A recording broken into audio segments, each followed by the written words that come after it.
Hello Pisces, I'm Poetic Heretic, and this is your November 2017 tarot forecast.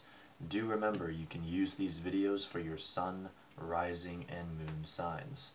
So this month we are again doing the week by week forecast, one card for each week, and then a fifth card summing up the whole month. So let's see what we get. Oops. The cards are already falling all over the place and I haven't even started shuffling. We're off to a great start.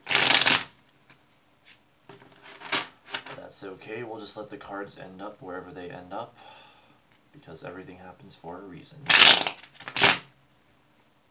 And we will see what the energy will be for Pisces in November 2017.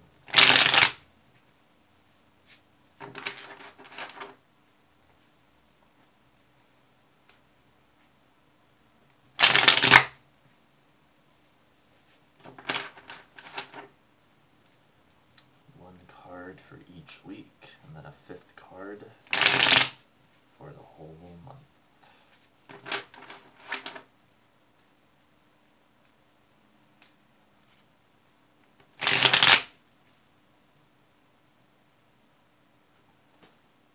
And that looks like it. The first week, the Six of Wands. The second week, the Lovers reversed. The third week, the Three of Swords reversed, and the fourth week and the rest of the month, the Ten of Pentacles. Wow. Now the fifth card summing up the energy of the whole month, the Eight of Wands. Excellent. Okay. So overall I can already say great month indeed. Some challenging energy in that second week, but you've got a lot of good positive stuff going for you this month. So wow, that's excellent. You know, it's funny, I attempted to do a reading before this for all of you Pisces out there, but there were all these interruptions and it wasn't going well, and funny enough it was kind of a crappy reading, to be honest. Like, there was a lot of negative energy, and so I guess the universe was just saying no, that, you know, something that just wasn't right for Pisces out there. You guys are far too likely to have a great month. So, you know, I was sabotaged for your benefit. So I hope you're happy. There you go. Whatever. So the first week you have the Six of Wands. This card is talking about a new direction found and vitality. It's also talking about the idea of moving forward with the will and taking action. It has an association with like your day-to-day activities and your health and stuff like that. So you can expect to be feeling very vital and alive. And you have another six coming up here with this Lovers card reversed, which is gonna make things more interesting. But for now, yes, the Six of Wands. You can expect those sorts of things going on, particularly also with sort of your day-to-day contacts as well, like other people in your life. You might have some interesting interactions in that first week with people that are just like in your day-to-day life, like friends, family, whatever. And then with the Eight of Wands backing things up there, it looks like something new begins for all of you this month, essentially, like a whole new direction, and it's happening very quickly, and it's fairly powerful, and it's moving you much more towards where you want to go, where you want to be going. So that's very good indeed. Now the second week we have the Lovers reversed, so this is some challenging energy. This card on its own I tend to read as communication issues, the potential for fights, arguments, especially with like friends or family members, suspicion, and accusation, blame, just all kinds of challenging energy there. I don't think it will be that bad in this context, though. That's why I said only if I was interpreting that card by itself in its reverse position. I don't think it will be that bad at all with these other cards going on here. And this Eight of Wands here. What's interesting to me is that this card talks about, when it's upright at least, and even when it's reversed really, having to make a decision about something.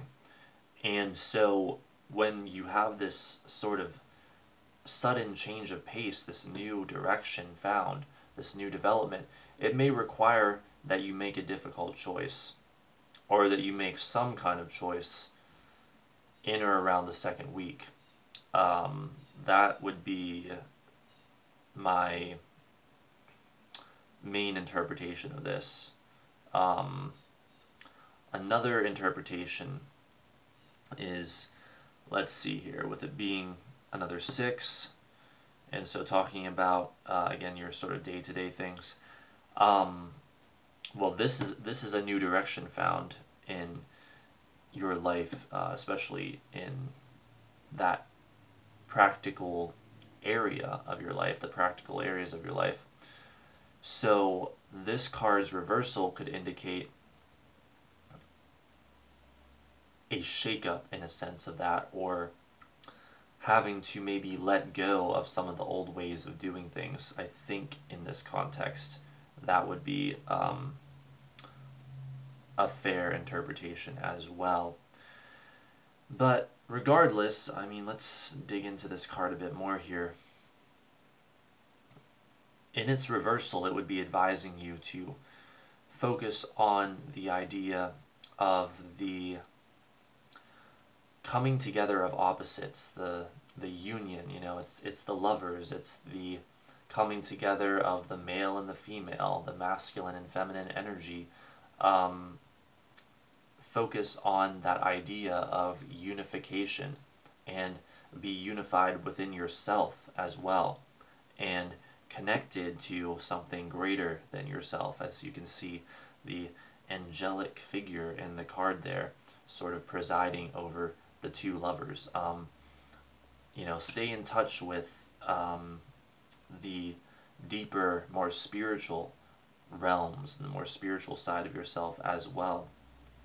And with this card being ruled by Gemini, Gemini is a fellow mutable sign to all of you. Mutable signs are all about change and transformation. And let's see here. Well, you as Pisces, you tend to be, though you're a mutable sign, you tend to be a little more past oriented, whereas Gemini tends to be a little more future oriented. So it could even be that, especially with this new direction that you have found, you might want to turn your attention more towards the future, especially around that second week. Don't get like caught up in the past too much and how things used to be, and you know, quarrels in the family, or you know, just weird crap like that. You know, don't let that pull you down. Stay focused on the bigger, better things that are coming your way, the future essentially. And interestingly enough, though, it's give me a second to calculate. Though it's usually like Temperance, the Temperance card in Sagittarius, that kind of really indicates the idea of like higher education, this card can as well, to some extent. So, you know, even that, you know, like stay focused on where you're heading in life, essentially. The higher education thing came to mind in case you're like a college student or something like that. You know, stay focused on where you're heading, what you're building for, what you're planning on in your life, regardless of what age you're at, though, or whatever. So that's the second week. Now for the third week, you have the Three of Swords reversed. This is a card that is far more positive in its reversal. It's talking about the relief from pain, the relief from stress and anxiety and stuff like that. It's talking about a greater optimism. It's talking about greater communication, better communication. So if you're having some challenges in the second week here, as indicated by the Lover's card, around communication, which is very possible with this card in its reversal, in the third week you can expect things to improve significantly and quite possibly rather quickly as well, as we see down here with this Eight of Wands, a swift change of pace, things happening very quickly. So the third week is one of great hope. It's very hopeful. Also, the first week is. The first week is very prominent and vital in its hopeful vibe. It's more of like let me think here, an excited optimism, I think would be the best way to put it. And then the third week is just plain hopeful. For the fourth week and the rest of the month, however, you have a very positive card. It's the Ten of Pentacles. This is a card of magnificent manifestation. It's a card of financial abundance and abundance of wealth in all of its forms. It's a card of harmony with your family and around your home even. As you can see in the artwork and the imagery of the card. And so again, it's very interesting. It's like whatever you maybe were experiencing a bit in the second week, or maybe even more than a bit, who knows, it suddenly clears up and then harmony is restored. And I would say even if before this month you've been dealing with those sorts of challenges, we're looking at great improvements, particularly by the end of the month here. Also, if there's something that you've been working towards, working hard for, trying to manifest, well, this is a 10. This is a card of manifestation. Tens are the number of manifestation. So you can look forward to that as well. And, it's a time to really celebrate and sort of revel in what you've accomplished. Celebrate your accomplishments and take delight in them, take pride in them. So you have that going on. What's also interesting with it being a 10 and talking about completion is the implication that a new cycle is also about to begin. So this month has almost like its own story. It begins with the powerful Six of Wands, the new direction found, and vitality, and it wraps itself up by the end of the month, and then in December you'll probably see something else new begin, essentially. So for the fifth and final card, summing up the whole month, the Eight of Wands, again, this is a swift change of pace, fast action. This is extroversion. This is being very actively involved. This is brainstorming, working under pressure, although in this case a very positive sort of working under pressure. And it's using the will to get things done, and sort of undergoing a transformation as well, with it being an 8. So that is indeed what this month is indicating. You begin here and you're transformed, and the transformation is complete by the end of the month. So I mean, what more can I really say? That's what you have in store, and it's intense, but it's a fun kind of intense, with only really a minor amount of crap you might have to deal with, essentially. But remember, the challenges are there to be overcome, not to just be endured or whatever. So that's about it, Pisces. I hope that you enjoyed and that you have a magnificent month indeed. This has been a tarot forecast for the sign of Pisces for the month of November 2017 from Poetic Heretic. Don't forget to rate, comment, favorite, and subscribe, and thanks for watching.